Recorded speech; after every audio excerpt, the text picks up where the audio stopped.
Alright guys, so today it's a bit of a different video. I'm just going to be talking to the camera and just really giving you a few tips that I think I've learned over the years. Obviously, I'm only 21.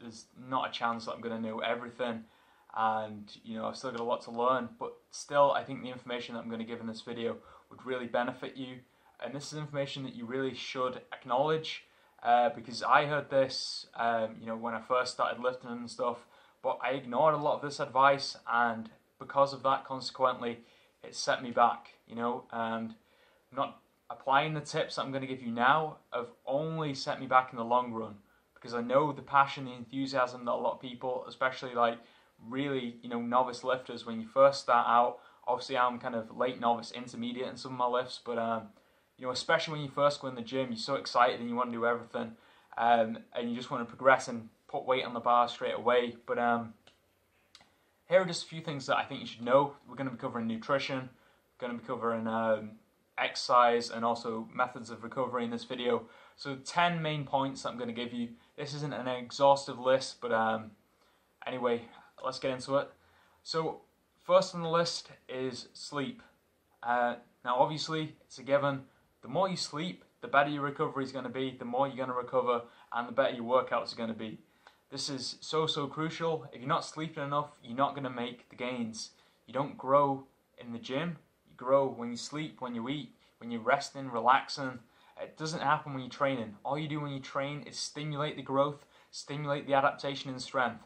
That actually occurs when, during the recovery period, not during training. So getting enough sleep is very important. I mean, I can tell you now, when I'm training every day, because I train like 6 days a week pretty much at the moment, just for a short period of time and trialing this, and I can tell you one of the biggest factors influencing how well I do in my workout the next day is how much sleep I get. If I get about 8 hours sleep, I'm usually alright. If I'm lucky enough to get more than 8 hours, then I do very well. If I'm going below 8, though, 7 hours, I notice a bit of a decline in performance. If we're talking like 6 hours, then it's a real decline in performance. You can get away with this a bit better if you're doing something like 3 times a week full body. It's not quite as bad because you've got them 48-hour rest period instead of just a 24-hour rest period. But still, getting enough sleep, very crucial. Anyway, the next point on the list is to do with nutrition, and it's probably the most important thing because there's a lot of misinformation when it comes to nutrition. I personally have a first degree in nutrition, but it doesn't take a genius to figure this one out. Calories. Calories is so important, and it's something that I truly didn't appreciate, because actually when I first started lifting, I made quite good gains, and then when I cleaned up my diet a lot, my gains weren't the same as they were when I first started. Obviously, when you start, you make progress quicker, but one of the big things is I had quite an unhealthy diet, eating a lot of cakes and things, but what they were giving me, although they weren't perhaps quote-unquote a healthy food, was a lot of calories, and that helped me bulk up and gain strength quite easily. But then when I cleaned up my diet a lot, started just focusing mostly on fruits, vegetables, whole grains, things like that. Although my kind of diet quality, in a sense, improved, my actual calorie intake dropped drastically, and as a result, although I perhaps came healthier in a lot of senses, my actual strength training, my kind of bodybuilding or whatever you want to call it, it took a big hit. So definitely make sure you're getting in a lot of calories. Don't be afraid, especially if you're like a skinny kind of guy. Like I've always been very skinny, not gained weight that easily, and not got a large appetite per se. Especially you guys out there, don't be afraid to eat 3,000 calories a day. Don't be afraid to eat 4,000 calories a day. Even go above that if you want, okay? Because not having enough calories has set me back so much. You can train so hard, put your heart and soul into your workouts, but if you're not having enough calories, you're not going to adapt to the workout. I know there's people out there that say, oh no, you don't need that, if you just do my intermittent fasting protocol, you can get away with 2,000 calories a day. That's not true, guys. I've done that. I've done all the extreme fasting as well during my degree. I've done a lot of research on that. No, it's not true. It's calorie intake across the day, okay? Whether you have 3,000 calories in a 2-hour eating window or 3,000 calories spread out across the day, it's going to be the same thing, right? So now we know that sleep's important, calories are important, and to throw in with calories is point number 2, protein. But, I think that gets too much attention in my eyes. As long as you're eating a balanced diet, then, you know, consisting of primarily whole foods, your protein intake is going to be taken care of as long as your calorie intake is being met appropriately. So the next point is micronutrients, which kind of links into that. These are two in the same, you know, two in the same, one in the same, you know what I mean. So getting in enough micronutrients, that is achieved by a balanced diet. It's not achieved by all these supplements, okay? So we're talking about fruits, vegetables, whole grains, legumes, you know, all these pulses, lentils, things like that. Also, yeah, definitely include some animal products in the diet. You know, I'm not going to say don't. I did a lot of work on vegan diets and things like that, and you can progress very well on vegan diets, okay? So anyone who thinks you can't, you can. I've done a lot of research on that. I actually did my dissertation on it. But, you know, there's nothing wrong with having a few animal products in the diet. Just, I'd also encourage, you know, not having chicken every day. You know, sometimes substituting it for legumes and things like that. But yeah, stuff like oily fish as well, really high in omega-3s, flaxseed oil, all them kind of things. You know, wide variety of different colours of fruits and vegetables. This is basics, guys. You know, although to get your calorie intake up, you might sometimes have to resort to more junk food, more processed food. That's fine, but just try to limit it as much as possible. Try to get the majority of your calories in from whole, nutritious foods. And then if it turns out that you need to just have them, a few flapjacks or whatever it is to just boost up your calorie intake, that's okay. But just do your best to get as many whole foods in the diet as possible. And when we're talking about dairy and things like that, of course, dairy is a great source of many things, protein, calcium. But don't think that it's necessary in the diet. Personally, I feel like, well, I know I do a lot better without dairy. But if you want to have dairy in the diet, go for it. You know, it can help boost people's intake of certain minerals, mainly calcium. That's what you hear a lot about. But, you know, you can get a lot of calcium from all your vegetables as well. So just remember that. Okay, so onto the training tips now. Full range of motion. In the past, I know a lot of you have been following me, you'll know I've done a lot of partial range of motion exercises in the past. And do they increase your strength? Yes, partial range of motion will increase your strength.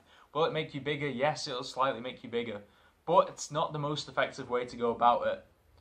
Doing the full range of motion is always going to be more effective than doing a partial range of motion.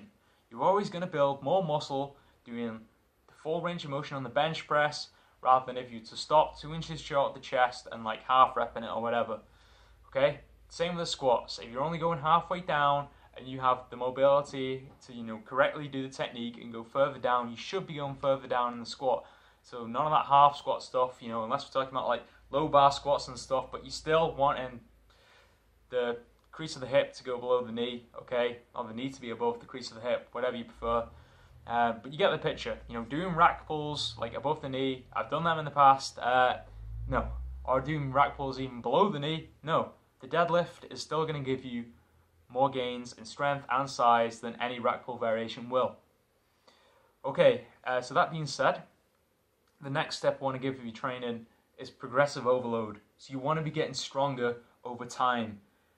Now, I know this sounds so basic, and I always thought that I grasped this concept when I first started out lifting. You know, progressive overload. Of course, you got to, you know, add more weight to the bar over time. But you'd be surprised how many people start the year with a 60 kilo squat, let's say, and by the end of that year, they can still only squat 60 kilos. Now, this is why I, you know, also recommend that you train your, log your training, sorry. You know, have a logbook. You know, that's actually not one of these tips, one of these 10 tips. But, yeah, have a logbook, log your training. And if you started off the year squatting 60 kilos and you ended the year squatting 60 kilos, you've just messed about in the gym.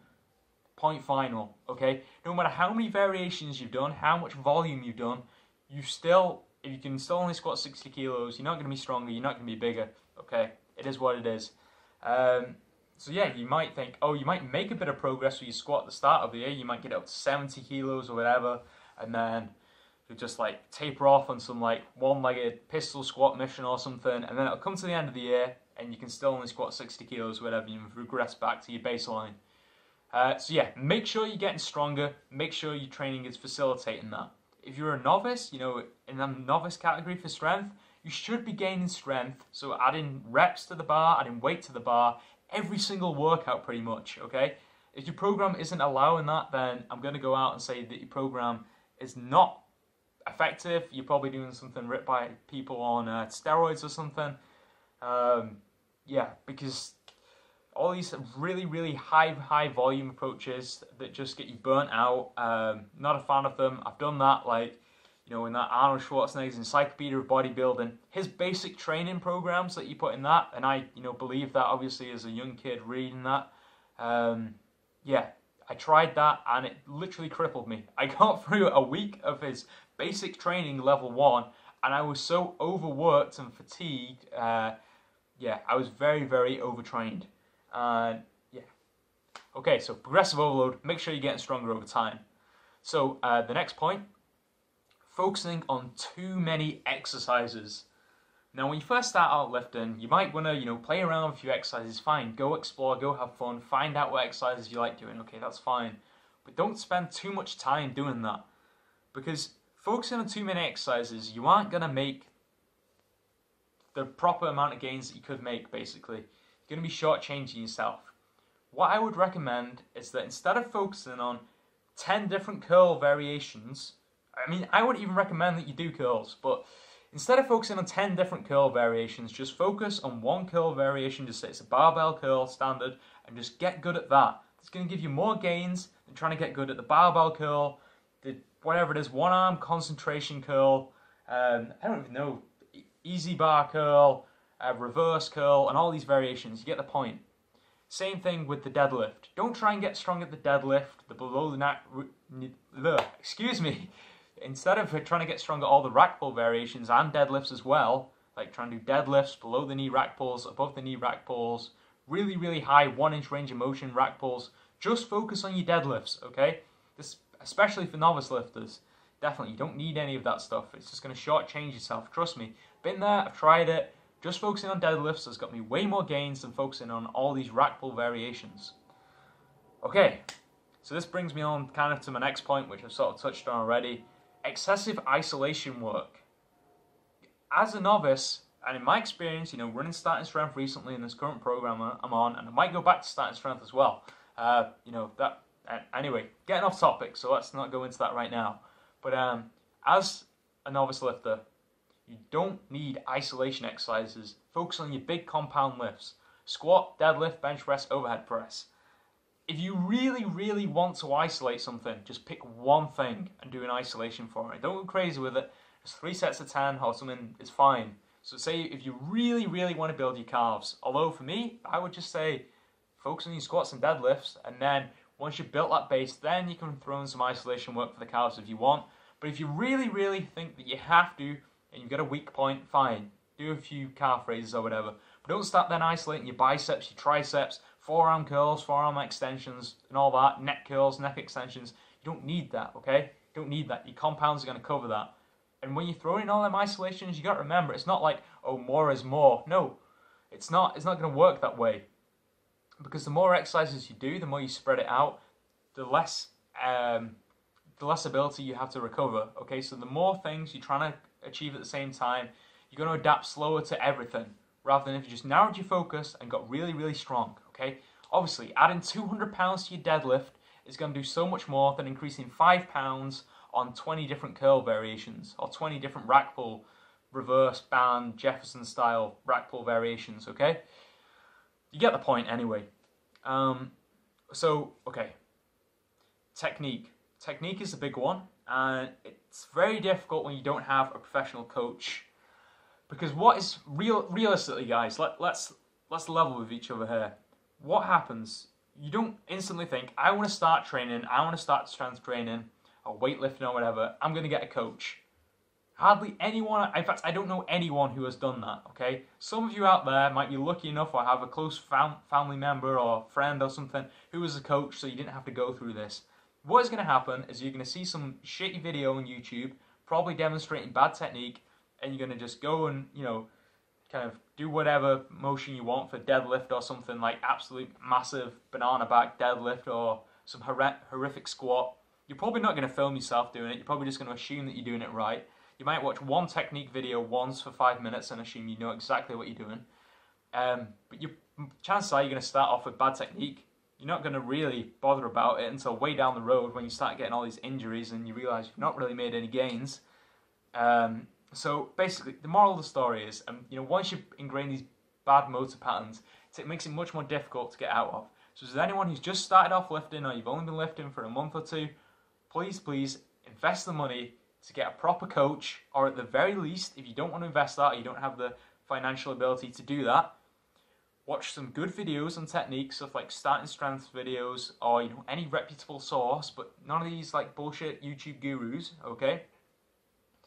And then film yourself, analyze, look at my technique, look at what they are saying in the book or on the video or whatever. Does what I'm doing on this camera footage match up to what's in the book? Okay, very important to do that. And what makes it difficult is that people, including myself, I'm guilty of this, you want to get stronger, you want to put weight on that bar. And in an effort to put weight on the bar and try and get stronger and bigger, you neglect the technique. You think, oh, my technique's kind of broke down a bit there, but it doesn't matter, and then you just kind of go with it. But then eventually, down the road, you're going to realise, oh, I've got to drop the weight, I've got to sort out my technique. And initially, you would have made much better gains, so much faster, if you just got proper technique from the start. Obviously, I'm not saying you need 100% perfect squats before you go in and start squatting. No, but you should be at least 90% there. And again, this is one of these points where I'm saying, do as I say, not as I do, because I've made a lot of these mistakes, and even in videos we've got up at the moment on my YouTube channel, I'm making these mistakes. You can see them, okay? But I'm just being real with you. You need to get your technique down at least 90% looking good, and then you can start progressing on the exercise. Okay, and this links into technique now. Mobility. This is all under the same point, but mobility. Because sometimes in order to get technique, you need adequate mobility. You need to sort out all imbalances that you've got going on. A lot of people have one shoulder higher than the other and be walking around like that, or whatever it is, or you've got one shoulder massively internally rotated. Because realistically, a lot of people assume that everyone starts strength training programs in a perfect position, okay? They've got no imbalances, they've got no tight muscles, they've got no loose muscles, everything's perfect, and they can just go in and make amazing gains in a year. Well, a lot of people have been living all kinds of weird lifestyles, sat down all the time, hunched over in a certain position, or if you operate machinery all day, you might only use this arm to pull down this lever all day, or whatever it is, okay? So it's very important to get yourself set, first of all, so go and see a physiotherapist or anyone who deals with that kind of things, get them to do a full body check that you're in line. If you can't do that, at least, look for yourself, look in the mirror, get someone to look at you, say, like, am I symmetrical? Just standing still, for starters. Do you stand still and have one shoulder more up than the other? Okay, things like that. Getting your posture correct is really going to help, and I encourage anyone to do that. Even if you're an advanced lifter, you probably have a lot of these issues. So mobility, get working on that, get working on your posture, very, very important. All ties into technique. The body is one thing, okay? All works together in amazing ways, so focus on all that. Okay, the last tip, because I know this video is getting kind of long, kind of rambling a bit, losing focus, and before anyone's like, I can't believe you didn't include that, Sam. This isn't an exhaustive list. It's just a few things that have just been on my mind. Spending too much time on YouTube fitness. This is probably one of the biggest mistakes I've made, because I'm just going to, obviously I'm a fitness YouTuber, I guess, technically. All they're trying to do, 90% of fitness YouTube is bad advice that is not in your best interest. It's probably even a higher percentage than that. There's a few people who actually know what they're talking about, actually demonstrate exercises correctly and in a safe and efficient way, who actually have programs that will work for natural lifters, not just steroid people. Now, don't get me wrong, I've got nothing against people taking steroids, so let's not twist my words or whatever, but I'm just, getting a bit passionate, because a lot of the advice I've looked at and followed and wasted time on has been for people enhanced on all these drugs, okay? And they won't tell you, because ultimately, if you want to be successful in the fitness industry, usually, now there are a few exceptions, but usually, the best way to do that is take a load of drugs, have an impressive thumbnail in your video, and get loads of views. It's just how it works. So yeah, don't spend too much time on fitness YouTube. Buy a book. Buy a reputable strength training book, an actual academic textbook of some description, or even like Starting Strength is I reference this because it's probably my favorite book on the subject, and it's helped me out a lot, okay? And I think it's some solid advice in that book. Buy Starting Strength. You know, I'm not sponsored by Starting Strength, whatever, but just something reputable. Not Kino Body's Greek God program or Alpha Destiny's Naturally Enhanced or whoever fitness guru's ultimate toning workout or Shaker Weight Extreme or P90X or whatever program it is. I don't really know. I don't follow a lot of this shit. But yeah, just buy a reputable book. Say Starting Strength. Not sponsored by them. Don't get any money from it, but I just enjoyed the book. Read it, learn from it, and don't look around at all these videos and get paralyzed by it. You know, the old saying, paralysis by analysis. Okay, just, you know, calm it down, because you can get confused, because you're like, well, this guy's telling me to bench press with a super wide grip. Well, this guy's telling me to bench press with a neutral grip. Well, this guy's telling me this and that and that. Okay, you're just going to get absolutely confused. Same in the nutrition world. If you're looking at all these gurus saying this and that, okay, forget that. Just buy a good, reputable, academic textbook on nutrition. The nutrition textbook that I used a lot, especially on the early days in my nutrition course, was the actual title of the book was called Nutrition, just Nutrition, and that was by Paul Insel, I-N-S-E-L. And that is a book I'd recommend for anyone. Good starting point, way better than any of this stuff that's on YouTube, in my opinion, apart from, you know, the odd exception. So yeah.